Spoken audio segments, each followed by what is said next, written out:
चलिए नमस्कार सभी को। और आज हम समझेंगे कि हम पार्ट्स ऑफ स्पीच आइडेंटिफाई कैसे करें। बहुत सारे कमेंट आए और लेटेस्ट कमेंट भी यही था। हमने उनको बोला कि चलिए कल तक आपको वीडियो मिल जाएगा, तो आज ही आपको वीडियो भी मिल जाएगा कि हम जब एक ही सेंटेंस में कोई पर्टिकुलर वर्ड होता है तो उसका पार्ट्स ऑफ स्पीच आइडेंटिफाई करना है। तो बेसिकली हम यहाँ पर चर्चा करेंगे वन वर्ड डिफरेंट यूजेस, यानी कि एक ही वर्ड है लेकिन उसका सेंटेंस में अलग अलग तरीके से पार्ट्स ऑफ स्पीच अलग अलग यूज किया गया है। चलिए सबसे पहला सेंटेंस है लाइट। लाइट में तीन सेंटेंसेस लिखे हैं आपके। The room is filled with light, the box is light and please light the candle. अब तीनों जगह तीनों सेंटेंसेज में अलग अलग पार्ट्स ऑफ स्पीच का ये काम कर रहा है। तो जरा समझिएगा टेक्निकली कि कैसे हम पता लगाएंगे। चलिए पहला सेंटेंस में देखेंगे कि लाइट के पहले प्रेपोजिशन है। लाइट के पहले आपको क्या दिख रहा है? प्रेपोजिशन दिख रहा है, ठीक है। तो अब आइए थोड़ा सा कॉन्सेप्ट समझिएगा कि जब आप प्रेपोजिशन लिखते हैं तो इसके बाद क्या आता है?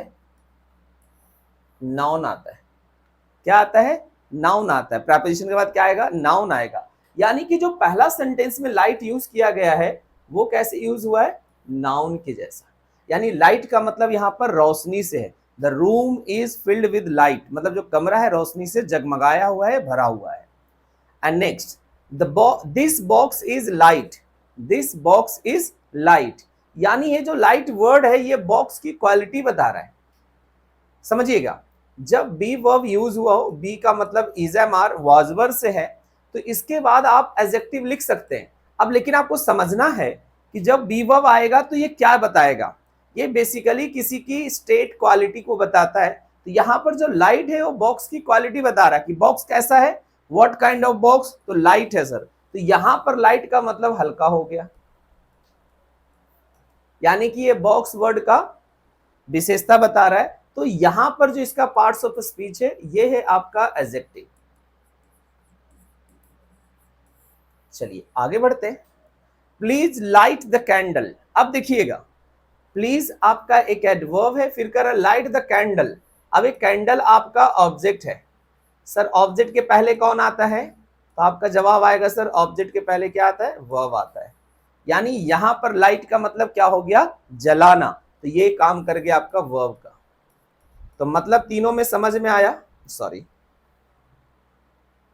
इसका मतलब होगा जलाना।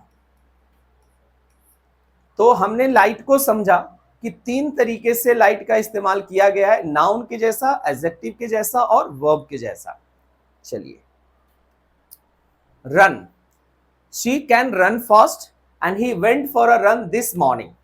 अब ऊपर वाले में आई होप किसी को बताने में ज्यादा तकलीफ नहीं होगा, क्योंकि कैन एक मॉडल एक्सिलरी वर्ब है और इसके बाद वर्ब की V1 फॉर्म आती है। यानी कि हमारा जो कैन के बाद लिखा हुआ रन है ये वर्ब है और यहां पर इसका मतलब दौड़ना है। क्या इसका मतलब होगा? दौड़ना। And he went for a run this morning. अब यहां पर रन क्या है? तो रन के पहले वाले वर्ड से रिलेट करिए तो हम समझेंगे जरा कि आर्टिकल ए एन के साथ आप नाउन लिखते हैं। क्या लिखते हैं आप? नाउन लिखते हैं। यानी कि यहां पर जो रन है ये एक नाउन के जैसा फंक्शन कर रहा है। कैसा फंक्शन कर रहा है? नाउन के जैसा। He went for a run this morning, मतलब वह दौड़ के लिए गया। दौड़ का मतलब दौड़ने की जो एक्टिविटी है उसके लिए। आई होप दोनों यूज समझ में आया आपको। नेक्स्ट है बुक। बुक मीन्स किताब। हम लोग जनरली पढ़ लेते हैं बुक का मतलब पुस्तक या किताब। I read a book and I need to book a flight. अब दोनों में जरा देखेंगे कि किस पार्ट्स ऑफ स्पीच किस में क्या बन रहा है। जब यहां पर बात करते तो ये आर्टिकल वाले कॉन्सेप्ट से समझ में आएगा कि सर यहां पे इसका मतलब नाउन है और इसका मीनिंग जो है वो है पुस्तक, क्योंकि आर्टिकल के बाद आपका क्या आता है? नाउन आता है। नेक्स्ट है आई नीड टू। टू के बाद क्या आता है सर? तो टू के बाद आता है वर्ब की बेस फॉर्म। ठीक है, टू के बाद क्या आएगा? वर्ब की बेस फॉर्म आएगा। तो सर ये यहाँ पर वर्ब की बेस फॉर्म का काम कर रहा है, V1 का काम कर रहा है, यानी यहाँ का इसका जो मीनिंग होगा वो हो गया रिजर्व करना या बुक करना। ठीक है, तो यहाँ पर ये वर्ब बन गया, ऊपर वाले में वो नाउन बन गया। आगे बढ़िए, वर्क। जब हम वर्क की बात करते हैं, I have a lot of work today. अब देखिएगा यहां समझिएगा, ऑफ एक प्रेपोजिशन है और प्रेपोजिशन के बाद वर्ब की कौन सी फॉर्म आती है, आईएनजी फॉर्म आती है। सर आईएनजी तो लिखा नहीं, डायरेक्ट एक पर्टिकुलर कोई वर्ड लिखा हुआ है, तो हमें पता है कि प्रेपोजिशन के बाद कौन सा पार्ट्स ऑफ स्पीच आता है आपका, नाउन आता है। तो सर यहां पर जो वर्क यूज हुआ है वो कैसे यूज हुआ है, नाउन के जैसे। And I work from home, अब आई यहां पर सब्जेक्ट है और सब्जेक्ट के बगल में कौन आता है आपका, वर्ब। तो यहां पर वर्क वर्ब है जिसका मतलब है काम करना, इसका मतलब है काम करना, और इसका मतलब है ओनली काम। आई होप चीजें क्लियर हुई कि हम एक ही वर्ड को अलग अलग पार्ट्स ऑफ स्पीच के रूप में यूज करते हैं, और इसको समझने के लिए आपको उसके आसपास के शब्दों का नॉलेज होना बहुत जरूरी है। अगर आपको उसके आसपास के शब्दों का नॉलेज नहीं है तो आप डिफिकल्टी फेस करेंगे कि यार कौन सा पार्ट्स ऑफ स्पीच है। जैसा बार बार देख रहे, मैं आपको रिलेट करके बता रहा हूं कि उसके पहले क्या है उसके बाद में क्या है। चलिए लास्ट वन, चेंज।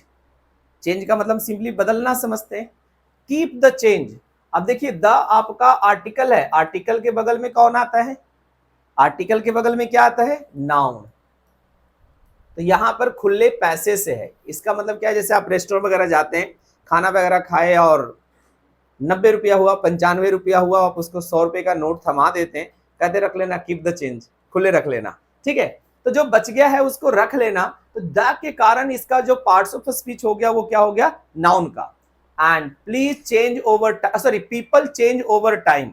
अब पीपल क्या है समझिएगा, पीपल है आपका सब्जेक्ट, सब्जेक्ट के बगल में कौन आता है पता चल गया हमें, वर्ब। तो यहां पर चेंज का मतलब क्या हो गया, बदलना।